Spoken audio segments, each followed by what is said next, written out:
plan together, we plan together.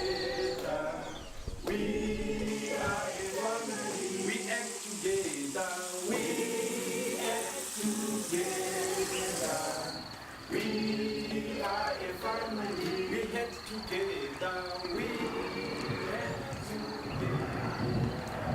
By the end of the workshop, participants should be able to, one, understand the basic eco literacy principles. We should be able to read the land. We should be able to say, no, I think this land is dying. Or there are some signs that this land is improving. We are in introduction of holistic resource management, where we have a team from Zimbabwe. They are here at the local learning center, building capacity and skills on how we can manage the environment through using the tools of holistic management. We actually train communities, we train non-governmental organizations, interested individuals in holistic land and livestock management. The main goal of the workshop is for people to look at things in a different way. They will graze what they can eat, and what they cannot eat, they can trample. So let's trample it. Let's go. Let's trample. The changing of the perception in conservation that reduction of animals is the way to heal the land. It's in fact the opposite. It's more about how to manage them correctly so the land rests as well as gets used. It was not the number of animals which was just causing desertification, you see. It was the way in which the animals were managed. So what you have to do is you have to sit down, you plan how your livestock is going to graze in that given area. And when we were renting the paddocks, we had to analyze, to observe the landscape, to observe the ecosystem, and then analyze the potential of that paddock. We are calculating to say how long will the animals stay on a specific piece of land. The livestock is going to spend so many days in this paddock, and then they are going to shift and they are going to spend so many days in the other paddock. So they should stay for a certain period and move on. And when they move on, we are allowing plants time to regrow. We need to repair the soil, we need to feed the soil so that the soil can support the healthy life. It's no good to keep using it without resting it, but it's also no good to rest it without using it. Okay, make a map there. Come down for where he is.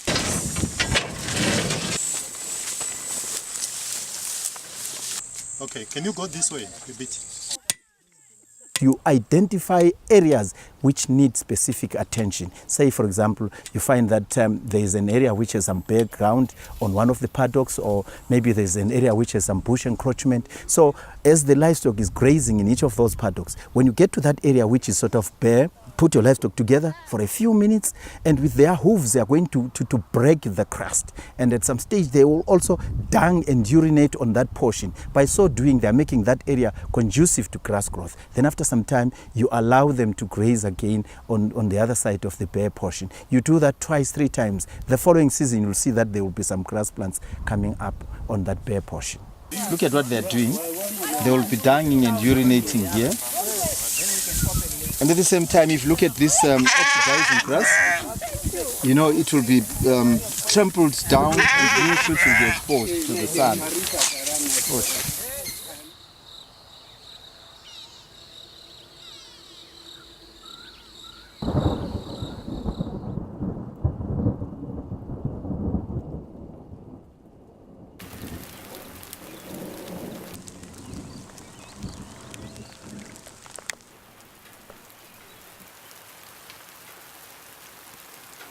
As we feed the soil feeds us, so we then take responsibility for the soil health by ensuring that the soil is always being fed, is being watered, is being clothed or covered. Now, as they are moving here, the hooves are cracking that hard grass. They are also laying the dung and urine. What actually happens when the rain falls on bare ground?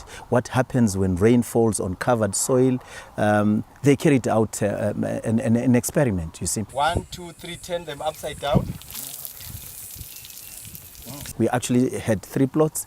1 plot we just left bare, okay? The other plot we impacted with animals. We just used some sticks as proxy for the animals. And the other area, it was impacted and also covered. And we exposed the same 3 plots to the same amount of water. And the participants actually stated what they were actually seeing, what they were observing. So that it is their own program, right? It shouldn't just be the key people, it should be the community members being involved from the onset so that they have total ownership of the whole program. We are using a community mobilization tool which we call the community action cycle. We go step by step. Instead of just going straight into training communities, we start with their leaders so that they understand. We create awareness among the community members. Then we start with a smaller group which we call the core group. That's us working and producing living examples. Then now we can spread the idea to the broader communities. By engaging the community members, we are ensuring that they are fully involved and they fully understand exactly what you're talking about. We discuss with them how the area was and how it is now, and we look at the differences, and so and maybe together we move on from that situation to a situation where they say, okay, fine, we have a problem in our community, we now want to take action. Holistic method di dintle di bonolo ga dina bothata le seng as long as you follow tuto ele e we feeling ele.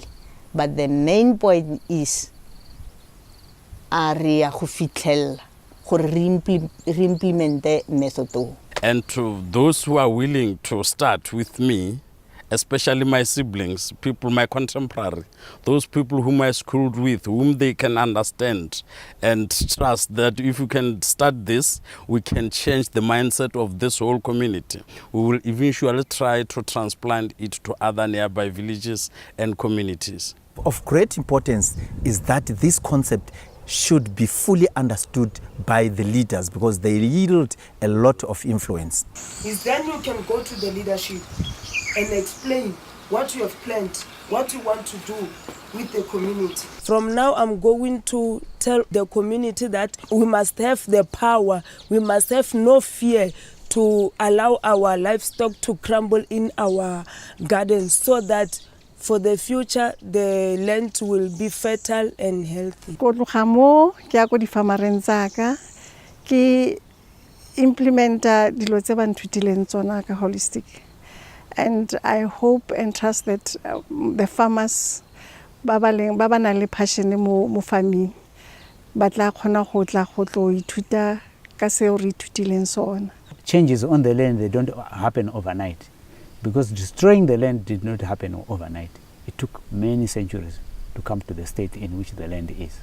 So it will take several years, but if people are consistent, the results are very positive. So ultimately what we're saying here is, what do we need to do to feed the soil, to look after the soil? How do we do that process?